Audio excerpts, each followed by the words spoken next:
This little light of mine, I'm gonna let it shine.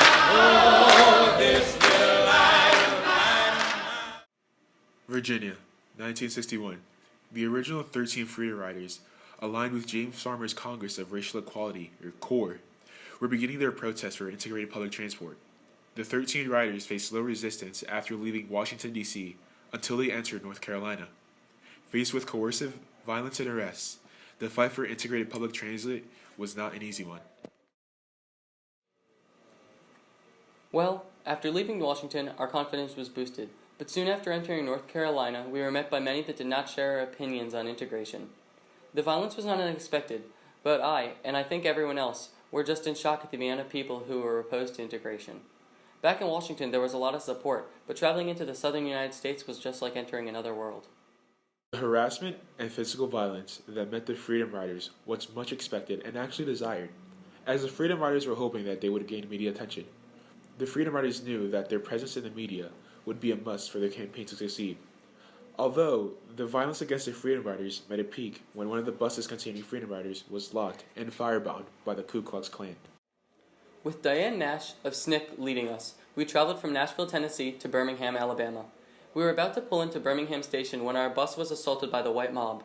There was fire everywhere, and the mob was holding the doors shut.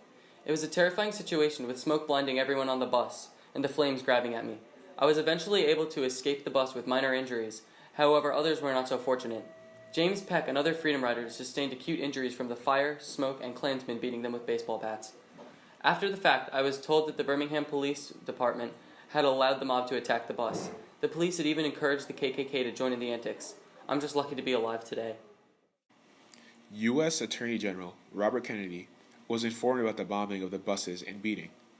He told the Freedom Riders to exercise restraint. Although Kennedy advised them not to continue riding, they wanted to ride on. There was a mob waiting for them at the next stop, so the bus driver decided to not take them anywhere. Students would join in and would have workshops in order to retaliate against the harassment in a non-violent way. Students would also force people to decide between segregation and integration.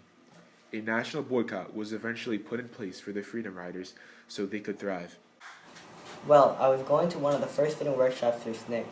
None of us thought the boycotts were going to work. In my mind, our efforts were futile, but clearly they were not.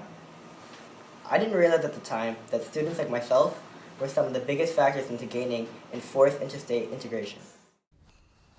May 24th, 1961.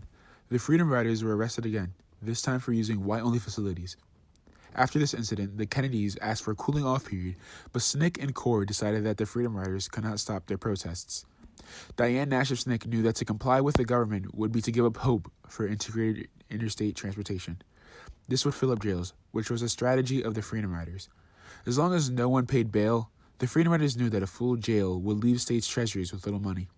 States couldn't leave people in jail without getting money, so releasing the Freedom Riders was necessary. By releasing the Freedom Riders, states were acknowledging that integrated interstate public transportation was legal. I was one of the dirty girls on that bus. We all had the same goal of integrated transportation.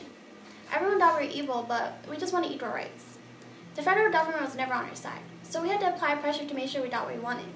Robert Kennedy told the Interstate Commerce Commission to integrate, and new policy was made. On November 1st, the ICC policy was put into effect.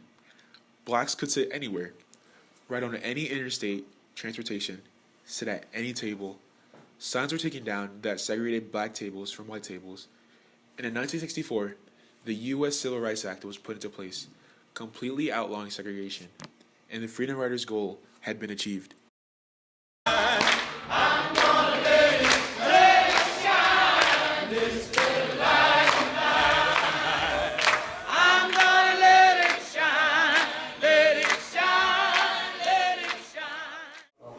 Just clap for like 3 minutes, 3 hours. Clap.